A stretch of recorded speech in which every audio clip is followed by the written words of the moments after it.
Ai, hoje eu vim trazer esse livro aqui, ó. A Morte é um Dia que Vale a Pena Viver, da doutora Ana Cláudia Quintana Arantes. Eu tenho uma mania de tirar fotos nas lojas americanas dos livros e eu faço uma pesquisa antes. Vou ver resenhas antes de comprar. E nas resenhas eu vi que tem uma palestra dela no TED, bota assim, TED Talking, não sei se é essa a pronúncia, mas lá são vários melhores palestrantes e ela tava lá. E eu vi o relato dela ali, da autora aqui do livro, e eu já achei muito pertinente, já me cativou. Então eu resolvi, por fim, comprar o livro. Quando eu comprei esse livro, eu não imaginava que o impacto daquelas palavras que eu vi ali naquela palestra que ela deu fosse vir de uma forma mais profunda aqui nesse livro, de uma forma mais contagiante, mais envolvente. E foi um livro que me fez chorar horrores, me fez reviver, viver, olhar para as feridas que ainda estão aqui dentro abertas. Mas também foi um livro que me fez olhar para essas situações que eu vou contar aqui por uma outra perspectiva, uma perspectiva mais que aceitável, assim, até pela forma como a própria doutora coloca. Então, A Morte é um Dia que Vale a Pena Viver, ela fala, o livro enfatiza bastante a questão de pessoas que estão no estado terminal. Que quando descoberto que estão no estado terminal, alguns médicos simplesmente, alguns não, uma grande parte, geralmente, deixa pra lá, deixa acontecer, deixa morrer, porque o que podia ser feito já foi feito, o que estava à altura em relação ao tratamento, em relação a doenças, em relação ali ao problema que o paciente tem. Se não tiver mais nada para ser feito, então o que cabe ao paciente é apenas morrer. E morrer de uma forma dolorida, morrer de uma forma que não condizente, não humana. Não humana. Meu telefone tá travando aqui, meu Deus. Então aqui eu até já marquei, perdão. Então aqui o livro fala disso, que muitas vezes quando a pessoa está no estado terminal, simplesmente ela já não é vista ali como humana. Deixa assim ao acaso, ao léu, praticamente. E eu tive que reviver muitas situações parecidas com o que o livro descreve, com o que a autora relata. Situações assim com pessoas próximas. E aqui ela fala que não é porque não se pode mais fazer nada em relação a buscar uma cura, um tratamento para o paciente, é que ele deve simplesmente ser esquecido, abandonado. E isso era algo que mexia muito com ela. Então, no início desse livro, ela traz um pouco da trajetória dela, ela traz um pouco da vida acadêmica dela, desses transtornos que ela vivia. Chegou até a sofrer certo, digamos que, preconceito, certos deboches, porque ela se envolvia muito com a questão dos pacientes, porque ela sempre queria fazer algo mais pelos pacientes, inclusive, principalmente esses pacientes que já estavam desenganados ali em relação à sua situação. E um dos conflitos iniciais que ela coloca aqui é como se envolver, ajudar essas pessoas sem tomar aquela dor toda para si. Porque a gente, como humano, muitas vezes, eu estou trabalhando muito isso em mim também, a questão do absorver a dor do outro, do absorver aquele problema do outro. Tipo assim, você vai ajudar e acaba se entregando demais e absorvendo demais. Isso, de certa forma, acaba até prejudicando na hora do ajudar. Mas aqui ela pontua nesse sentido de continuar sendo humana. E o que parece é que no decorrer do tempo, assim, com a profissão, né, da medicina, os profissionais da medicina, eles vão perdendo um pouco dessa humanidade com o dia a dia. E ela deixa bem explanado isso aqui no livro.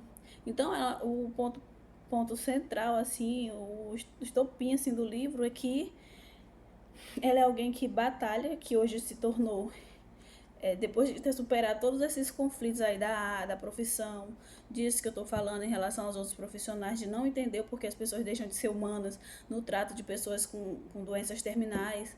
Ela foi pesquisar, estudar, se especializar, e hoje ela é referência sobre nessa questão de cuidados paliativos, que é o nome adequado para isso. Inclusive, ela traz aqui no livro o conceito de que sejam os cuidados paliativos. Sim, eu vou ler o conceito. Cuidados paliativos consiste na assistência promovida por uma equipe multidisciplinar que objetiva a melhoria da qualidade de vida do paciente e de seus familiares diante de uma doença que ameace a vida, por meio da prevenção e do alívio do sofrimento, da identificação precoce, avaliação impecável e tratamento de dor e demais sintomas físicos, sociais, psicológicos e espirituais. Aqui engloba muita coisa, né? Questão do tratamento de dor, sintomas físicos, sociais, psicológicos e espirituais. E todos esses aspectos aqui ela aborda no livro. Nessa questão do cuidado, sobre todos esses aspectos aqui.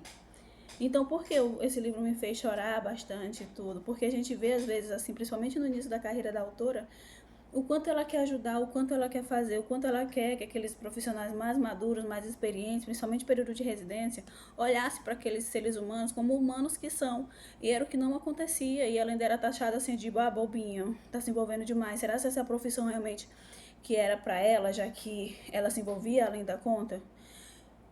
Então, ela hoje, referência, graças a Deus, pratica cursos para outras pessoas, mas aqui eu pude me encontrar também em relação aos casos que eu vivi na minha vida pessoal, porque ela fala que no estágio terminal não é só o cuidado com o paciente que está no estado terminal, mas sim também aos familiares que estão ali, porque é dolorido. Como parente de paciente que já esteve nessa situação, não só uma ou duas vezes, que eu já tive algumas pessoas nesse sentido, como parente a gente se sente vulnerável realmente. E ver que os nossos parentes não estão tendo a devida assistência. E aconteceu no caso do meu pai, por exemplo, que já tem até vídeo explicando aqui bem no início do canal sobre o que aconteceu. Mas eu lembro muito da gente correr atrás do médico, por favor, olhe pro meu pai, por favor, não deixe ele aí. O médico simplesmente, até o tratar com a gente, era, a gente sabe o que tá fazendo. Ah, deixa que isso aqui eu que resolvo. Poxa, mas a gente tá vindo de um especialista tal tá dizendo que é assim, assim, doutor, por favor, olhe. E ele simplesmente deixa o Léo e meu pai sofrer e penar bastante nos seus últimos dias. Então, o que eu quero dizer é que, às vezes, quando esse tipo, o tratamento paliativo, esse tratamento que essa médica que ela implantou e ela faz aqui no país, quando ele não é feito, não é tratado o ser humano como humano que ele é, além da dor do paciente, que foi o meu caso, além da dor de perder alguém tão querido, a gente ainda fica com aquela dor da, sei lá, da mágoa, do porquê não olharam para ele, porquê não fizeram mais por ele, no sentido de dar um alívio no momento da dor, dessa passagem. O mesmo aconteceu com outra pessoa próxima minha, que o médico já era uma senhora de 90 e poucos anos, o médico simplesmente, e o mesmo que cuidou do meu pai, simplesmente chegou para a paciente e mandou morrer em casa. Não tem mais nada que ser feito, e deu licença e já não colocou essas palavras, mas deixou bastante subentendido que era só esperar o momento da morte. Quando eu cheguei no dia para visitar a pessoa, tava assim a família ao redor, as pessoas tirando fezes das partes que saem da pessoa, aquele sofrimento e todo mundo junto ali, a família sofrendo junto com aquela pessoa, e aquilo ali eu foi doído de ver, como humano que a gente é, como humano que eu sou, foi doído ver aquilo ali. E eu não acho que porque a pessoa eu tenho certa idade e estava passando por tudo aquilo ali, ela foi abandonada literalmente para sofrer em casa, já que não tinha o que ser feito. E eu achei um absurdo, então a gente voltou no hospital, que já tinha despachado, que não ia mais aceitar também, né? Assim, porque não tinha mais nada que ser feito, então o que é que ia fazer lá? Resumindo tudo, a gente conseguiu voltar, falar com a médica. Ela foi internada novamente, e assim, aos trancos e barrancos. E uma outra médica que tinha atendido falou que se ela não tivesse chegado naquele momento ali, que a gente levou ela, ela teria morrido. Fato é que a pessoa foi internada, teve o acompanhamento por outros profissionais e sobreviveu. Mesmo com a idade, com todo o problema, que já tinha ido despachada para casa para morrer, sobreviveu. Então isso deixa uma frustração grande. Por que aquele profissional não olhou para ela como humana que ela era? Ela estava uma bomba de tipo, idade de 90, quase 98 anos, diabetes, pressão alta, era muita coisa, assim, para uma pessoa, mas isso não significa que a vida dela é menos importante. E foi o que esse médico demonstrou com a atitude dele. Para mim, uma falta de profissionalismo. E houve o caso também, depois de um bebê, que o médico simplesmente olhou, a pessoa leiga, olhava para a criança, via que não estava respirando, a criança já roxa, o médico, não, isso é um probleminha, e mandou para casa. Tipo, não tem o que ser feito. Então aqui o livro fala muito sobre isso. Não é porque você não tem mais o tratamento para a doença que você vai abandonar o paciente, porque mesmo que ele esteja cobertado dessas sequelas, dessas doenças, já esteja despachado ali para morrer e só encontrar, fazer sua passagem, os bons profissionais, os profissionais capacitados da área da saúde, os médicos em questão, que é o foco da leitura aqui, da própria médica aqui, da leitura, ela fala que eles teriam que fazer essa passagem, o cuidado tanto com a família, tanto com o paciente, para que não seja um momento mais dramático e terrível do que já é, esperar pela morte. E aqui tem uma parte aqui do livro, na verdade tem muitas partes riscadas aqui, porque o livro é realmente que ela fala assim, ó, e eu achei perfeito.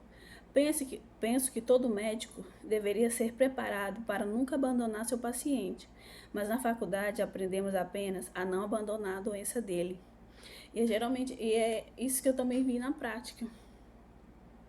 Então aqui ela fala que às vezes, sabe aquela questão de você não pode exigir do outro aquilo que ele não pode dar? Para mim foi muito difícil entender, porque eu carreguei sempre todos esses médicos, geralmente incomuns, né, nesse caso.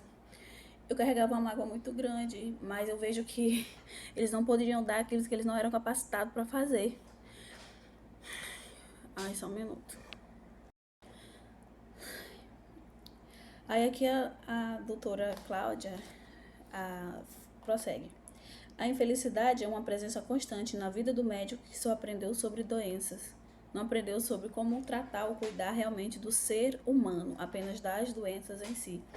E no outra citação dela aqui, ela fala: os médicos profetizam, não há nada mais a fazer.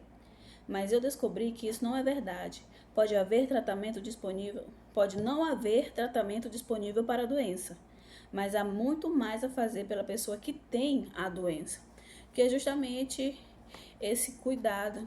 E eu lembro assim, um exemplo no caso do meu pai, inclusive ainda está rolando aí uns processos em relação ao estado e ao município e alguns médicos, mas a questão graças a Deus, no finalzinho de que a gente foi transferida para uma outra localidade, teve um médico muito competente que, nesse momento da passagem, foi o que trouxe certo conforto para a gente.